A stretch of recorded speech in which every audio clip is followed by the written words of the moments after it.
When I think back to 2017, I remember how desperately Claire and I just wanted a clean slate. We were both in our 20s, worn out from bouncing between run-down apartments that always seemed one step from collapsing. She was grinding through her nursing degree, drained from endless clinical rotations. I was stuck on night shifts at a printing press, the kind of work that scrapes away at you slowly, like sandpaper wearing down patience. Money was always tight, so when we stumbled across a little duplex on Hawthorne Street in Cedar Falls, Illinois, it felt like a lifeline. 2 modest bedrooms, 1 bathroom, and a small porch with peeling paint. It wasn't much, but for the first time, it was ours. Cedar Falls was the sort of Midwestern town where everyone claimed they knew everyone else, though it didn't take long to realize the friendliness only skimmed the surface. People waved, but they didn't linger. The air carried that unspoken warning we keep to ourselves here.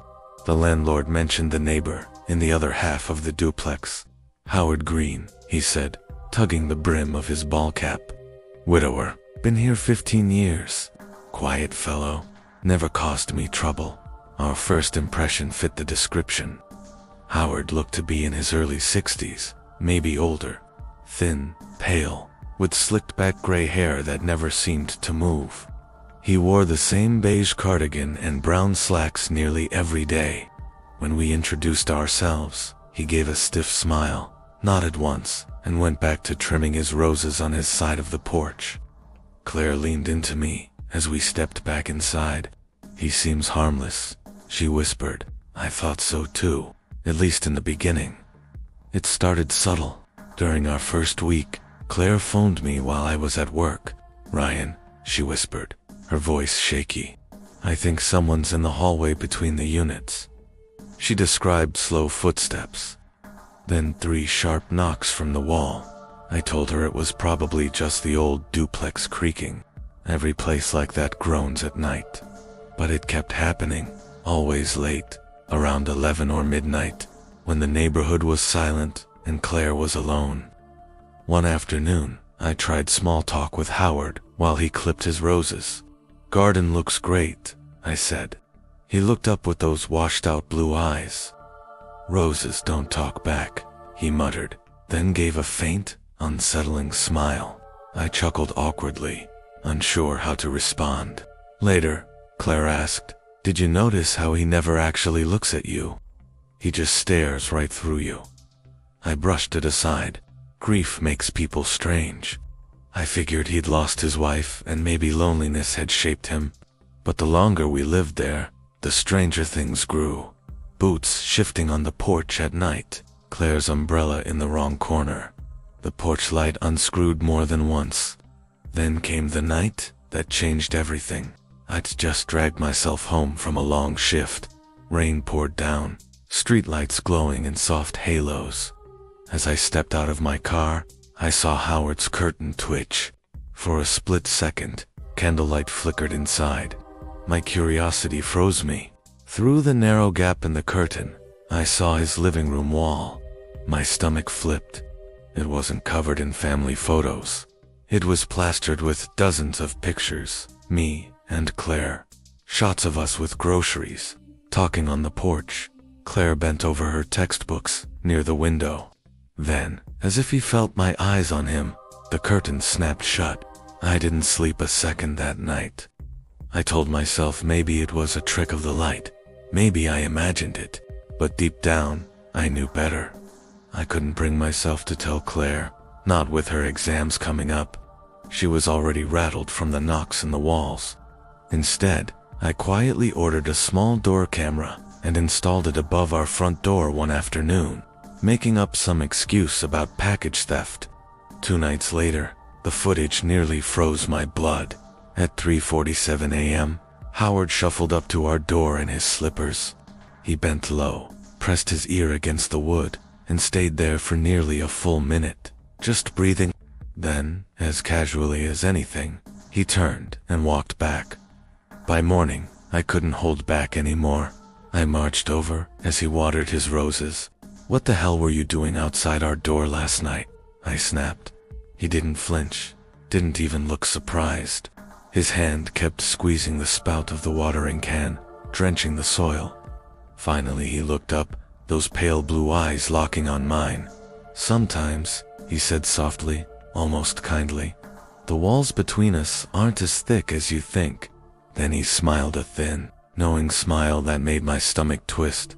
That was the moment I realized we hadn't just moved into a duplex. We had stepped straight into someone else's obsession. And once you're the focus of someone like Howard Green, you don't just move away. You carry him with you, like a shadow that never leaves. Howard's eyes blinked slowly, watery but strangely calm, as if he was searching for something invisible.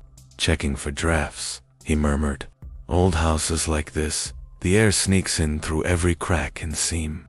"That's not your job," I snapped back, the irritation slipping through. He only tilted his head, lowering his voice in that way that always unsettled me. "You should be thankful, Ryan. I notice things before you ever do." Then a faint smile touched his lips as he slipped inside, shutting the door without another word. That night, I told Claire everything and showed her the recording. She broke down in tears. "We have to tell someone. Landlord, police, I don't care. He's watching us." So, we called the cops. An officer came out, had a quick chat with Howard, then returned with a casual shrug. "He's harmless. A little strange, maybe. But it isn't against the law to stand in his own yard or use the shared hall." Claire looked at him like he'd lost his mind. "He's stalking us." The officer sighed heavily. "Look, unless he threatens you outright, our hands are tied." For weeks after, sleep became a rare commodity. Claire swore she heard whispers bleeding through the wall when I was away, even her own name carried on a low breath. We left every light blazing at night. I kept a baseball bat leaning against the bedpost. Then, one morning, when I opened the mailbox, I found a plain envelope with no return address. Inside was a single sheet of paper covered in shaky handwriting. "You leave at 6:42. She leaves at 7:15. Don't change your routine." My hands trembled as I read it. He had been logging our lives, down to the minute. I brought it straight to the police. Same answer as before, no direct threat, nothing we can act on. But in my gut, I knew harmless was no longer the right word. By November, the fear had become like background noise. You just live with it the way you live with chronic pain. Nights were the worst, especially when I was on shift. Claire would text me nonstop. Footsteps in the hall. Faint television chatter from Howard's apartment at 4 a.m. The strange waxy smell of candles seeping through the walls. One night she called me sobbing. I swear, I heard him whisper, my name, Ryan. He was right there, behind the wall. I could hear him breathing. I wanted to quit my job entirely, but money kept us pinned. Instead, I started using my lunch breaks to race home, 20 minutes each way, just to make sure she was okay. Every time, I caught Howard's curtain twitching, his pale face peeking, always watching. The breaking point came on a stormy night in late November. Rain hammered the windows, thunder rattled the frames. The power blinked out across the street. I had just come back from checking the breaker when I saw Claire frozen in the living room, a candle trembling in her hand, her face drained white. "Ryan," she whispered, pointing to the window. I spun around. Then there he was, Howard, inches from the glass, rain streaking down his face. A warped smile stretched across his lips. He didn't budge when I screamed at him, didn't flinch when I slammed my fists against the window. He just stood there, grinning in the candlelight.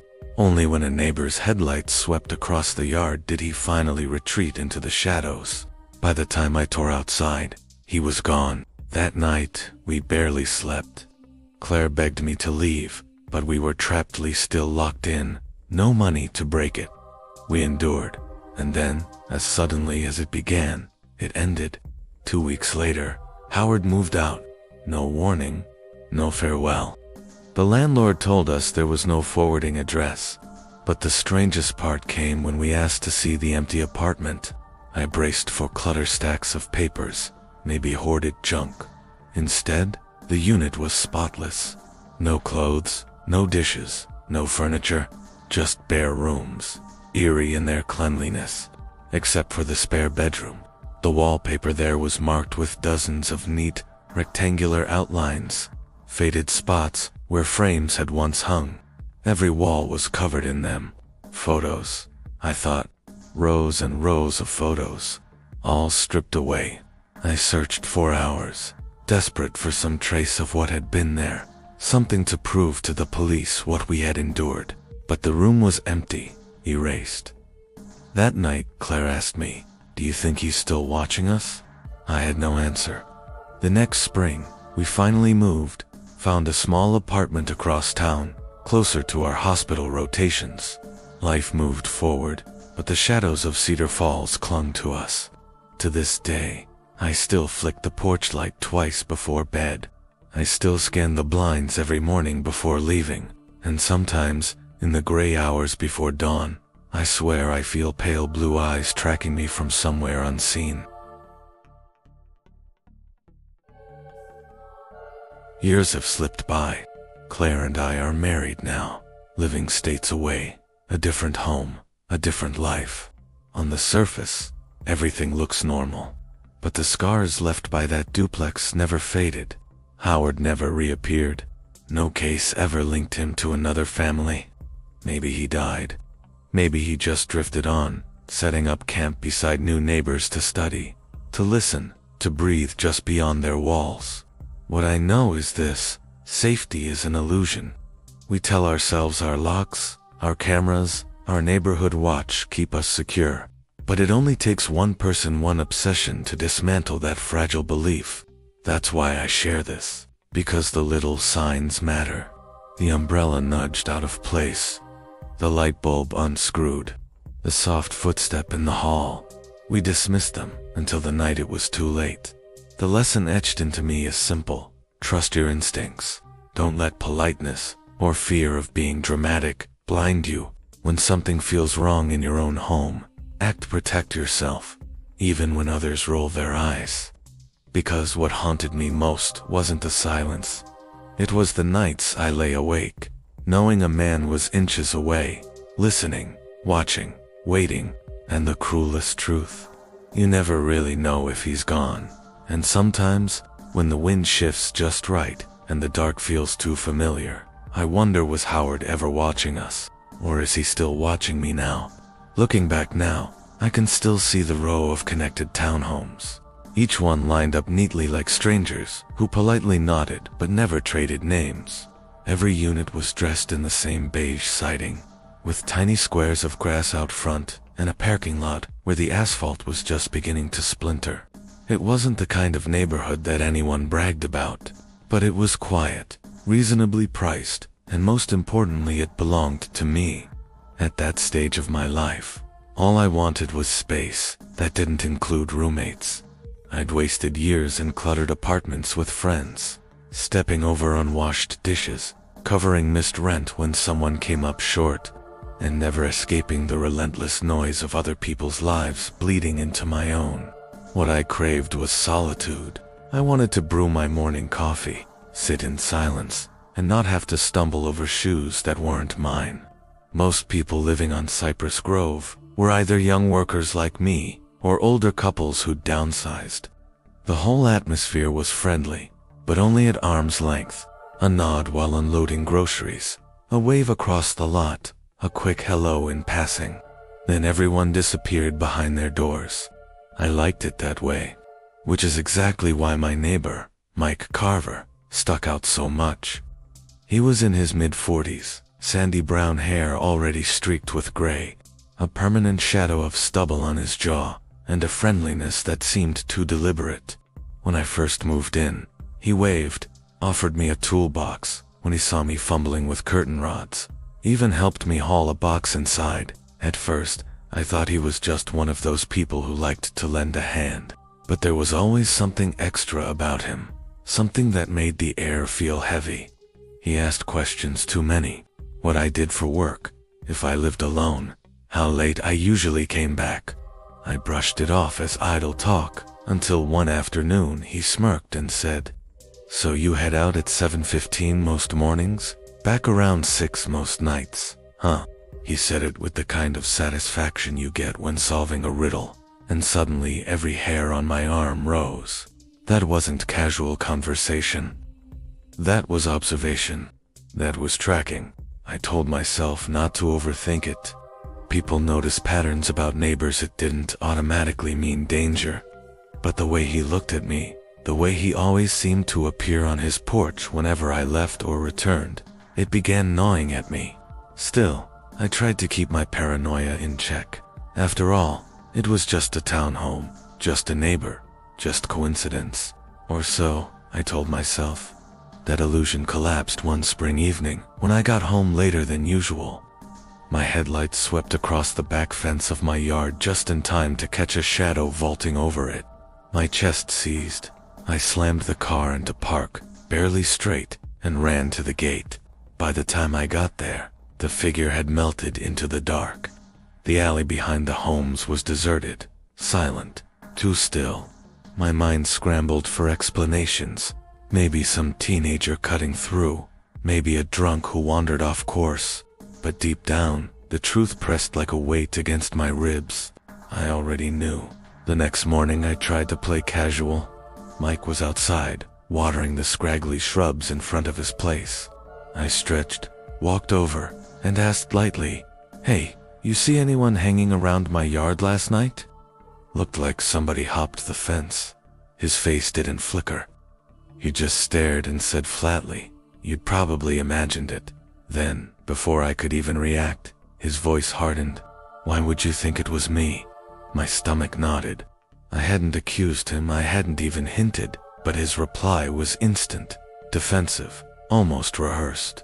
From that moment, the air between us shifted. He stopped pretending.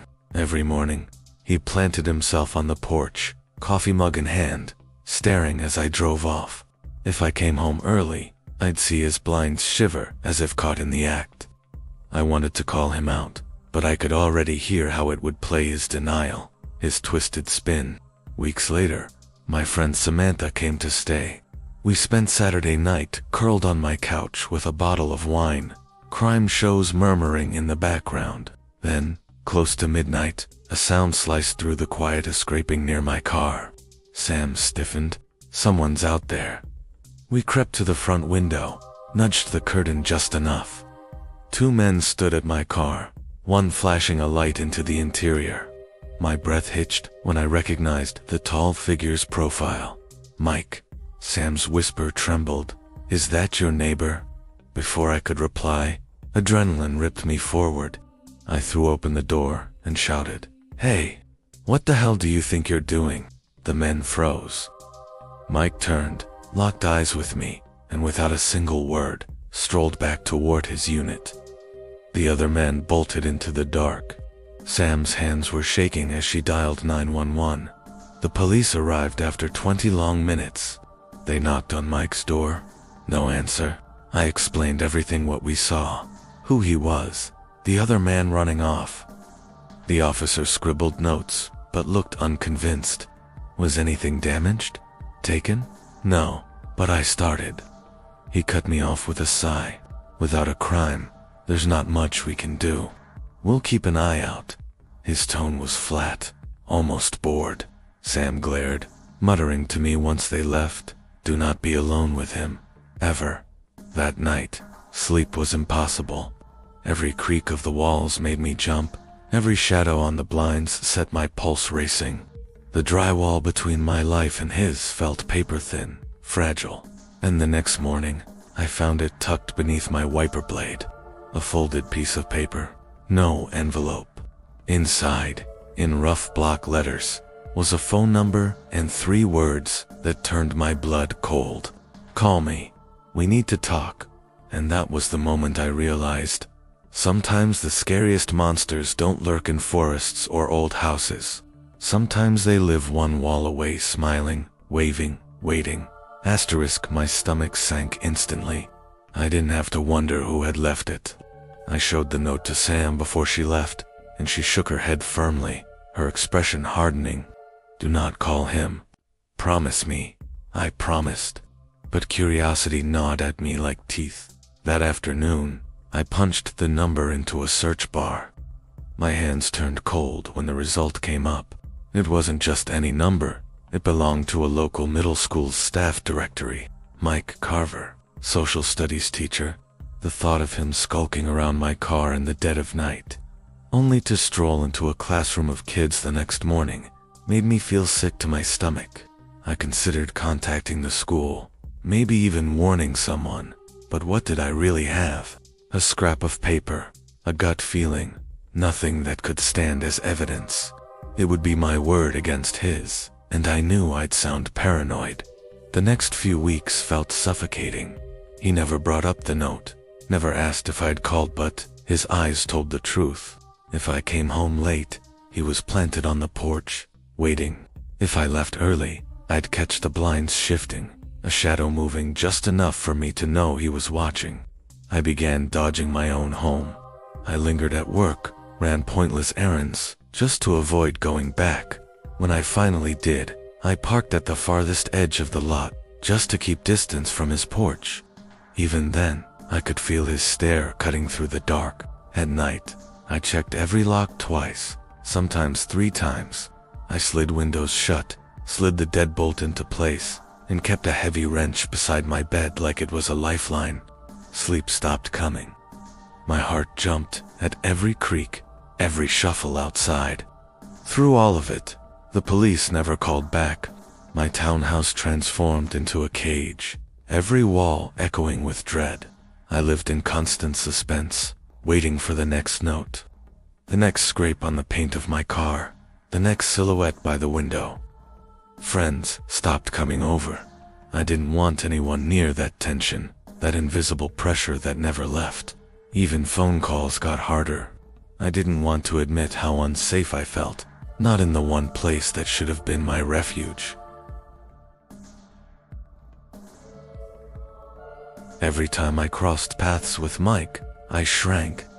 He didn't need words, the silence said more. A stare that lingered too long, a smile that wasn't really a smile. It was like he was daring me, taunting me to confront him, daring me to make the first move, because he knew nobody would stand on my side. Finally, I cracked. I phoned my landlord and begged to be released early from the lease. He wasn't thrilled, but I agreed to pay the penalty. To me, it was freedom money. Packing felt less like moving and more like fleeing a war zone. Every box I taped shut felt like armor.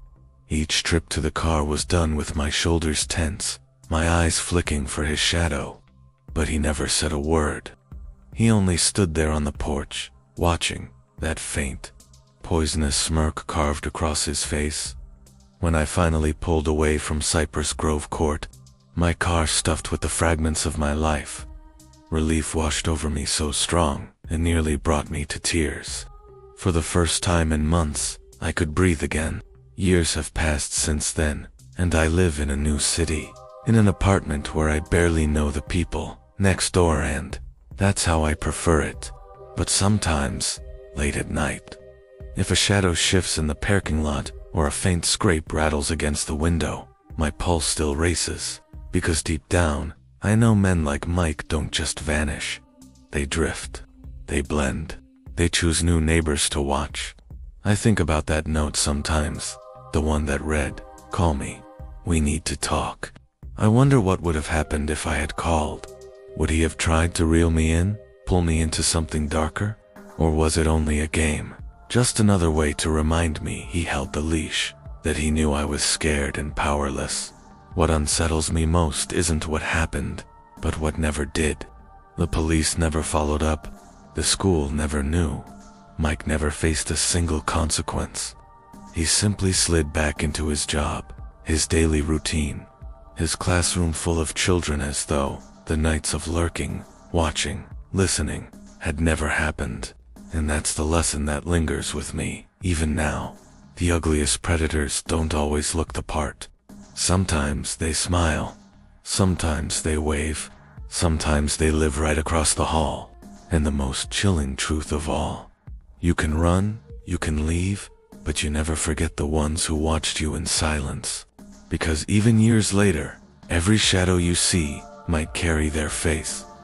Mom tried to pretend life was normal, filling the house with the smell of cookies, forcing laughter at the dinner table. But beneath the smiles hung a tension you could almost taste. Sophie refused to step outside anymore, and even Dad began leaving for work earlier, eyes flicking nervously toward the driveway. One night, long after midnight, the noises returned. At first faint shoes dragging softly across gravel, the creak of the side gate easing open. My chest tightened as I slipped to the window, parting the blinds with trembling fingers. A shadow shifted near the fence line, not close enough to recognize, but close enough to send ice through my veins. That was the night I finally understood Greg wasn't just some bothersome neighbor. We weren't simply unlucky to live next door.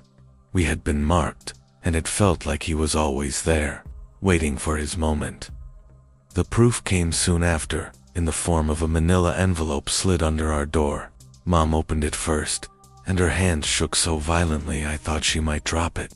Inside were crude, falsified legal documents, claims that Dad had trespassed, that Sophie's treehouse violated codes that didn't exist. Scrawled across one page in jagged letters were the words, "Do not test me. I watched, I wait. I know everything. Keep your family in line." The message seared itself into our minds. That night, I couldn't sleep. Sophie curled against me, whispering over and over, "He's going to get us." Dad called the police again. Cameras were installed. A private investigator sat in a car outside for weeks. The footage showed Greg in shadows, lurking, slipping away whenever approached, never crossing the invisible line of crime. He wasn't just tormenting Usi, was training us to fear. And it worked. Every day became a minefield. Every creak of the house, every cough from the street, every knock of wind against the fence made us flinch. I began walking Sophie to school, scanning each corner, each yard, each parked car like it held something waiting to strike. But Greg always found ways to appear, sometimes by the mailbox, sometimes parked at the end of the block, sometimes outside a friend's home. His presence was relentless, designed to erode us piece by piece. Weeks stretched into months, and dread became our new routine. Then came the night I'll never forget. Around midnight, Sophie's scream ripped through the house. My heart nearly stopped. I tore down the hallway and froze at the sight. Greg, standing beneath the porch light, a knife catching its glow, his laugh low and chilling. Dad grabbed the baseball bat and charged, but by the time he reached the door, Greg had melted into the dark. That was the moment we finally accepted the truth. There was no reasoning, no negotiating with someone like him. He wasn't after property disputes or noise complaints. He was after power, control, and he wielded it with terrifying ease. Our lives shrank. We built our days around avoiding him checking locks 3 times over, altering routes to the store, refusing invitations we once accepted freely. Friends stopped visiting, the weight of unease too thick to ignore. Our home was no longer a home. It was a trap, a place where fear lived in every corner. Sleep came in fragments, and even sunlight felt thin, fragile, temporary. Eventually, we made the decision we had been avoiding. We left, packed what we could, moved across town, prayed distance might loosen the grip he held over us. But distance does not erase memory. In the new house, I still scan the windows at night, half expecting to see a shadow staring back. Sophie jumps at every creak in her bedroom. Dad hesitates before leaving in the morning, keys in hand but eyes darting toward the street. Mom bakes less often now, her focus stolen by memories that won't let her rest. The lesson carved into us is cruelly simple. Danger doesn't always arrive with flashing lights or shouts in the night. Sometimes it wears patience like armor.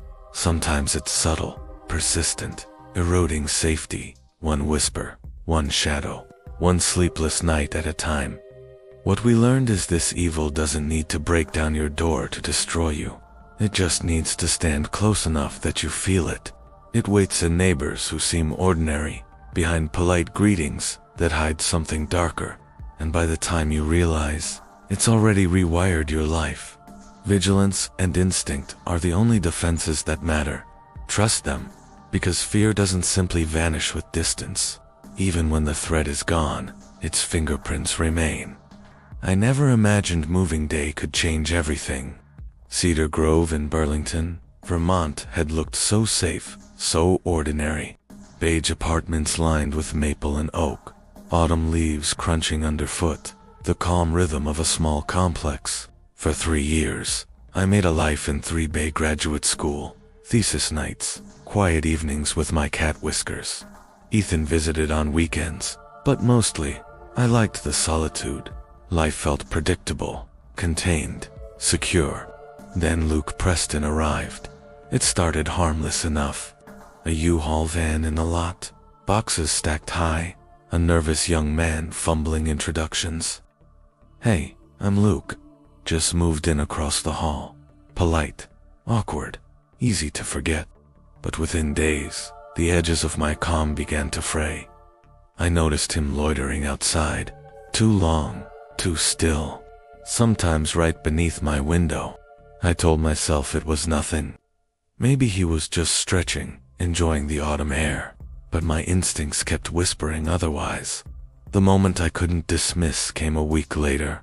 Late at night, papers spread across my desk. Coffee in hand, I heard the faintest rustle outside. I froze, slowly turned toward the blinds, and there he was, perched in the branches of the giant maple tree outside my bedroom window, perfectly still, perfectly silent, staring directly in. "Ethan, you won't believe this," I whispered into the phone, my voice quaking. By the time he arrived, Luke was gone, vanished, like he'd never been there at all. And that's the thing about predators like Greg, like Luke. They don't need to break in to steal what matters most. They just have to be there, close enough to let you know they could. The locks, the cameras, the alarms, they're not the real battleground. The mind is. Once they get inside there, safety is no longer home. Safety is nowhere. I reported everything to the apartment office. The manager brushed it off with a shrug, muttering maybe he was just trimming branches, but my gut told me otherwise. Nights turned into a subtle dance with dread. Strange little objects kept appearing outside my doorstones. Leaves, a lone glove carefully placed in patterns that seemed intentional, mocking. Shadows drifted beneath my window at odd hours. From across the hall, glances lingered too long, deliberate in a way that made my skin tighten. I began to notice details I'd ignored before. How Luke's gaze held mine a second too long when he thought I wasn't paying attention. How he'd linger near my mailbox just a beat longer than necessary. With each day, the sense of being under surveillance grew heavier. I tried to talk myself down at first. Maybe I was imagining it. Maybe I was letting fear fill in blanks that weren't there. But that fragile illusion cracked one night around 10:30. Ethan and I were coming back from the library, books tucked under our arms, when Luke suddenly stepped out from behind a hedge. "Hey," he said, his voice too casual, like he'd rehearsed it. "Nice night, isn't it?" The grin stretched across his face, but his eyes told a different story. Ethan kept walking, ignoring him, but Luke fell in stride with us, keeping pace like it was his right. My throat tightened as I finally forced words out. "Nice to see you again." He never responded. He just walked beside us all the way to the building, and even then, the tension clung to me like static. That night, sleep was impossible. Whiskers paced the room, tail flicking, ears pricked at every tiny creak. Even the shadows seemed to move. I whispered excuses to myself. Maybe he was awkward. Maybe he just wanted to be friendly, but deep inside, I knew the truth. He wasn't trying to connect. He was making sure I felt his presence. Weeks blurred together, and Luke's appearances grew bolder. One stormy night, I jolted awake to a faint scratching at my window. My heart pounded as I peeled back the blinds. He was there, in the tree again, eyes fixed on me like he belonged to the darkness itself. Cold terror surged. My hands shook, dialing 911. But when officers arrived, he was gone. No footprints, no proof, nothing but the suffocating awareness that he'd been watching me. After that, I barricaded myself in with blackout curtains, motion sensors, cameras. Ethan rarely let me go out alone. Every errand became calculated, every step measured. Still, objects reappeared on my doorstep. Wigs, pebbles, folded slips of paper. One message scrawled in jagged letters. I see you. My so-called safe place no longer felt like mine. Even after the apartment office confronted him, Luke smiled, excused it all as misunderstandings, drowning them in apologies. But I saw through it. He knew exactly what he was doing, testing limits, feeding off my fear, learning how to terrorize without ever leaving evidence. Living like that hollowed me out. I avoided the balcony, skipped the mailbox unless Ethan came along, slept with the lights blazing. Whiskers hissed at shadows I couldn't see, corners that should have been empty. Doubt crept in, twisting me against myself. Was I losing my mind? Or was I just too awake to the danger? The weight of it all pressed down hardest the day a note slid beneath my door. In block letters it read, I know your schedule. I see everything. The words didn't just threaten, they possessed me, branding a fear deeper than I'd ever felt. It wasn't curiosity anymore. It was control.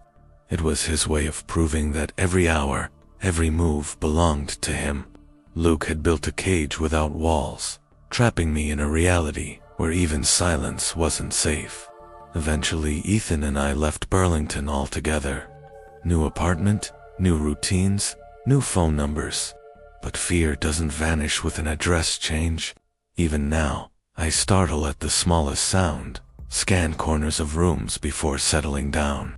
Whiskers still bristles at invisible things, and sometimes, when the night grows too quiet, I wonder if Luke ever really let go, if he's just waiting for me to notice him again. Because the truth is, some shadows don't stay behind, they follow. The lesson is uncomfortably clear. Danger doesn't always arrive with force or violence. Sometimes terror seeps in through subtler cracks, through surveillance, intrusion, and carefully measured intimidation. Trusting your instincts, protecting your boundaries, and acknowledging that feeling unsafe isn't paranoia, but survival. Those are the shields we often ignore until it's too late. Because even after the threat leaves in body, its echo lingers in the walls of your mind. I came to understand that fear doesn't only live in actions. It festers in presence, in intention, in the unseen weight someone can impose on your life. And sometimes the most suffocating danger isn't what you witness, it's what you sense, watching you from the shadows. Moving to Crestwood Heights was supposed to be the clean break I'd been craving. Portland, Maine in winter had a kind of hush to it, a crisp stillness that settled like a blanket. The streets were padded with thin snow, muffling every bit of city noise until the world seemed to exhale. I'd grown tired of the chaos of noisy college towns and longed for a quieter place to plant roots while working. Remotely as a graphic designer, Apartment 2D checked every box, compact but cozy. With a window overlooking a private courtyard framed by frost-dusted evergreens. I even adopted Bailey, a golden retriever with a loyal, cheerful spirit, to fill the empty spaces. Life felt orderly, predictable. Safe, and I clung to it. Then Eli Gardner arrived next door. One morning he pulled up with a moving truck, polite smile affixed, shoulders hunched as though trying to appear smaller. At first glance he seemed unremarkable, reserved, maybe shy. I introduced myself, even baked cookies as a welcome gesture. He smiled, nodded thanks, but the way his eyes flickered, not resting on me, but shifting past me, scanning my windows, cataloging my apartment as though committing it to memory, lodged something uneasy in my chest. I told myself I was overreacting. Maybe it was just the sharpness of winter shadows. Maybe the silence of the building amplifying every small thing. It started subtle. On cold evenings, I'd notice him sitting on his balcony, unmoving, watching the courtyard with an intensity that felt too fixed. I gave an awkward wave. He returned it, smiling faintly, but his stare cut deeper than friendliness. I brushed it off. Maybe he enjoyed the winter air. Maybe I was imagining things. Still, the building itself didn't help. Thin walls, creaking stairwells that groaned under each step. On nights when I worked late, I'd catch faint knocks, dull thuds bleeding through the wall between us. Sometimes even murmurs, indistinct but close enough to set Bailey growling, ears pricked. The uncertainty gnawed at me. Was it paranoia? Or was there truly something off about Eli? The first true crack appeared a week later. I returned home after a late call, coffee steaming in my hand, only to find my apartment door ajar. My heart jumped into my throat. Inside, everything looked untouched. Nothing missing. No chaos. Still, I slammed it shut, locked it, double-checked, triple-checked, pulse hammering. The next morning I approached Eli. "My door was open last night," I said, forcing my voice steady. He smiled too wide, shrugged. "Must be the wind. Old building, you know." His words were casual, but his calmness, the almost rehearsed nonchalance in his eyes, made my skin prickle. After that, my safe little apartment became hostile. Shadows seemed sharper. Every hallway corner felt like a place someone might wait. Rationalizations ran thin. The knocks, the whispers, the creaks, they weren't just quirks of an old building anymore. The patterns were too deliberate. Eli's presence grew bolder. One evening, I caught him loitering near the hallway mailboxes, gaze locked on my door until I walked by. He offered a faint nod, nothing more. My stomach coiled. Later, unfamiliar odors seeped from his unit, chemical tangs, acrid smoke that burned my nose. My imagination leaped to dark places. I told myself not to assume. Maybe cooking, maybe cleaning supplies. But then came the night noises, scraping along the shared wall, faint thumps outside my bedroom.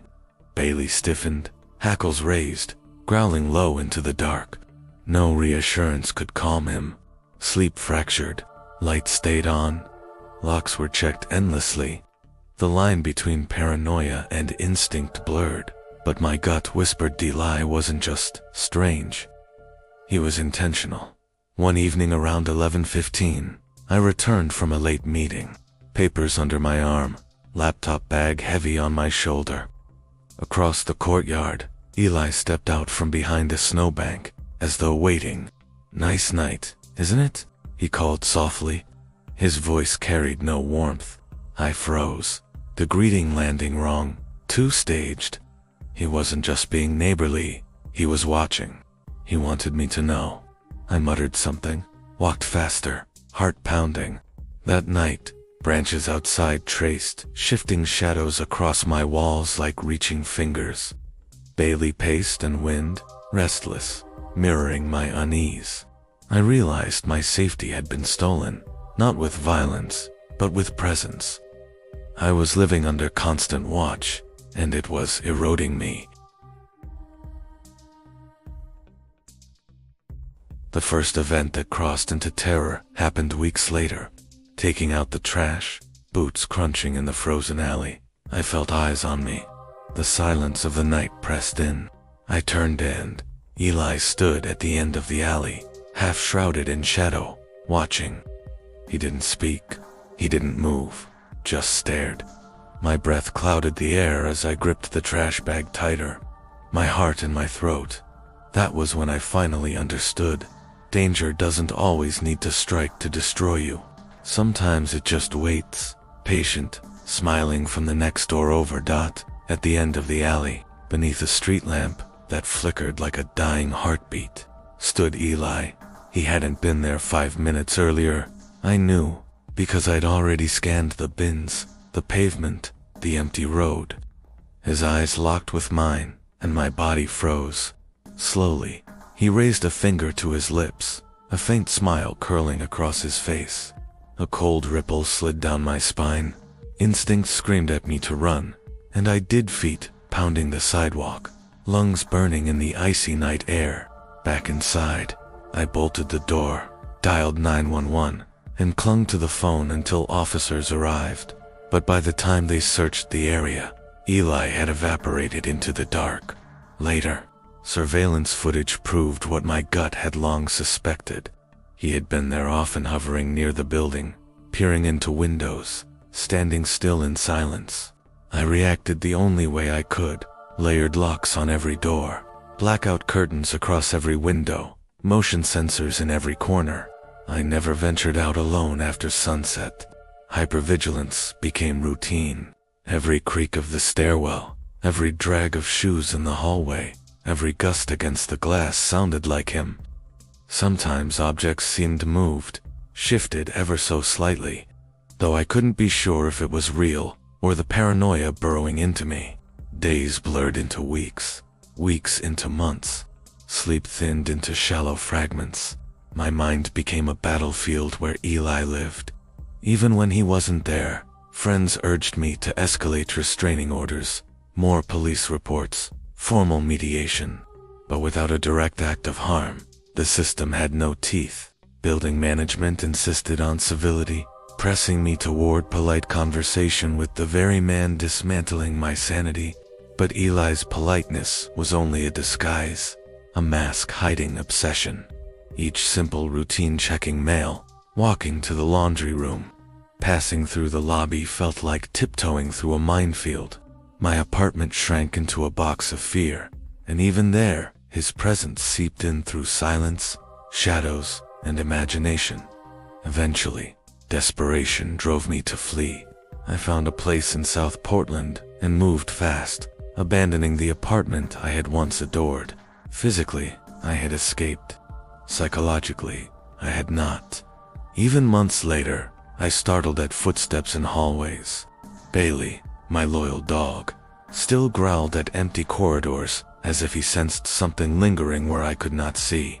In new spaces, new streets, I couldn't shake the gnawing feeling of being observed. The lesson carved into me was cruel but undeniable. Safety is not permanent. Danger doesn't always strike with violence. Sometimes it creeps quietly, through attention, presence, and subtle manipulation. Someone doesn't need to touch you to invade your world. They only need to let you know they're there, watching. And once that seed takes root, trust in your sanctuary withers away. The truth is, instinct matters. Boundaries matter. Even the friendliest facade can hide obsession. Cameras, locks, and alarms can protect your doors, but not your peace of mind. And once fear moves in, it rarely leaves. When Claire and I signed the lease at 128 Willow Lane in Hawthorne Oaks, I thought we were finally beginning the safest, happiest chapter of our lives. Columbus summers were sticky with heat, but our neighborhood was calm. Mature oak trees arched over the streets like guardians, their branches whispering against one another in the night breeze. Claire ran her online boutique from home. I clocked hours as a software engineer, and our little girl, Leia, just 3, filled our days with giggles and endless motion. For the first time in years, stability had a heartbeat. Home felt alive. Then the knocking began. The first time, I brushed it off. A humid Thursday night, Claire putting Leia to bed, when she heard 3 faint taps at the front door. She assumed it was the neighbor. I barely looked up from my laptop, buried in code. When I checked, the porch was empty. No packages, no visitors, just the stretch of oak shadows bending across the street. That night, I lay awake, every sound amplified, as though the house itself was holding a breath. By the next evening, the knocking returned, this time at the back door. Claire woke me, whispering, "Marcus, someone's out there." I grabbed a flashlight, stepped into the yard, and swept the beam across the grass. Empty. Still, only the trees swayed. I laughed nervously, muttering about raccoons, but in my gut I knew better. Over the following week, things escalated. Doors rattled without cause. Windows shuddered, as if leaned against. Footsteps scraped across the backyard at night. Deliberate, measured. I installed cameras and motion lights, but the footage gave no answers, only distorted shadows twisting in ways that didn't make sense.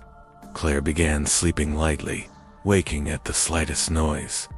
Leia stirred restlessly, crying at sounds I tried to explain away.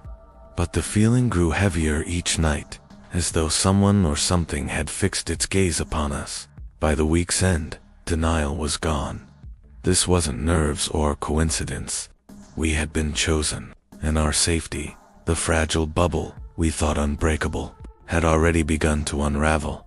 Because evil doesn't always announce itself with a break-in or a scream. Sometimes it knocks softly. Sometimes it lingers in the quiet. Sometimes it waits until you're certain you're safe before reminding you that you never truly are. It was the kind of still hour when the world seemed frozen in place, every house holding its breath. Claire shook me awake, her voice laced with panic. "Marcus, someone's at the bedroom window." My pulse spiked, but I tried to steady her, to steady myself. "It's probably just a branch," I whispered. Yet when my eyes followed her trembling hand, the breath caught in my chest.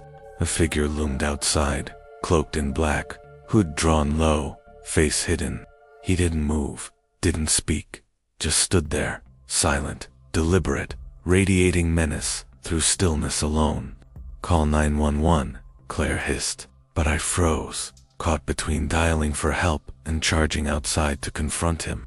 I grabbed the flashlight, stepped into the night air, and before I could react, the figure lunged, slamming me backward, then vanished into the darkness as though swallowed by it.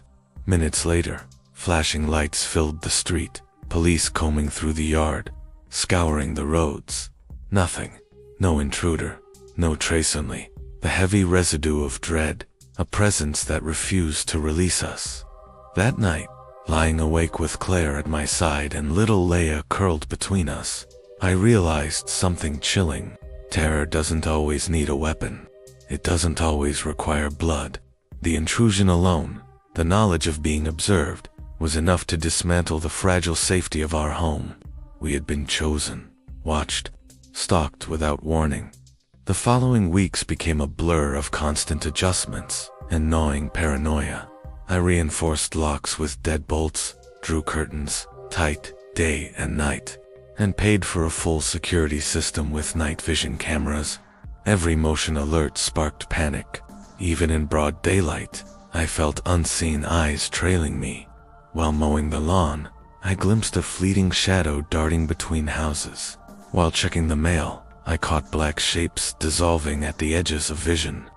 Claire's nerves frayed to breaking. She tossed and turned nightly, unable to rest.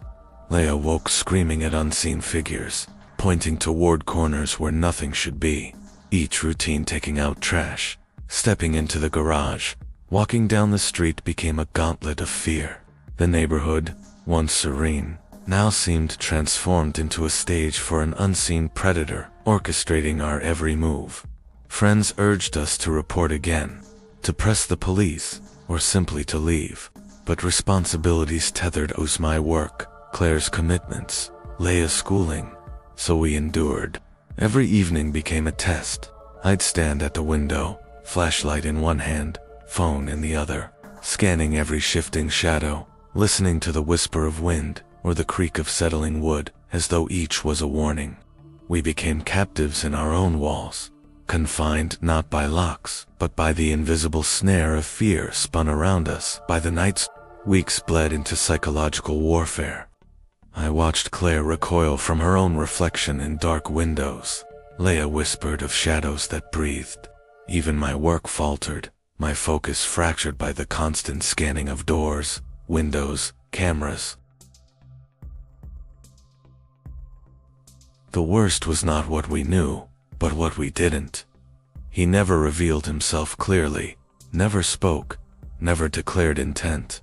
That mystery cut deeper than a blade. It forced vigilance into every mundane moment, turned the mailbox into a threat, a walk around the block into a risk. Claire's voice would drop to a whisper. "Did you see anything?" And though I shook my head, my gut twisted with unease. Paranoia seeped into our conversations, our sleep, our marriage. This shadow, invisible yet unrelenting, ruled us at last. We made the decision. We packed up our lives and left Hawthorne Oaks for a gated community miles away, seeking refuge behind fences and cameras stronger than our own. The Night Stalker never returned in body, never confronted us outright, but his legacy remained etched into our nerves.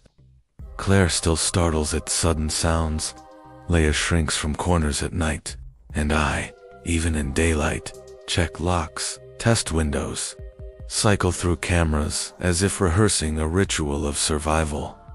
The lesson carved into us is hauntingly simple. Danger doesn't always arrive with violence. Sometimes it creeps in silently, unseen, its weapon nothing but presence itself. Fear leaves no bruises, yet scars the mind more deeply than wounds. The Night Stalker didn't steal our belongings, didn't draw our blood, but he stole something far greater, our peace. And in doing so, he taught us a truth we'll never forget. Safety is an illusion, fragile as glass. Vigilance is not optional, because even when shadows vanish, their echoes remain, shaping every corner of the life you thought was yours. And so, if you ever feel the eyes you cannot see, trust yourself. Protect your space. Listen to your instincts, for sometimes the most dangerous predator is the one who never strikes, only waits.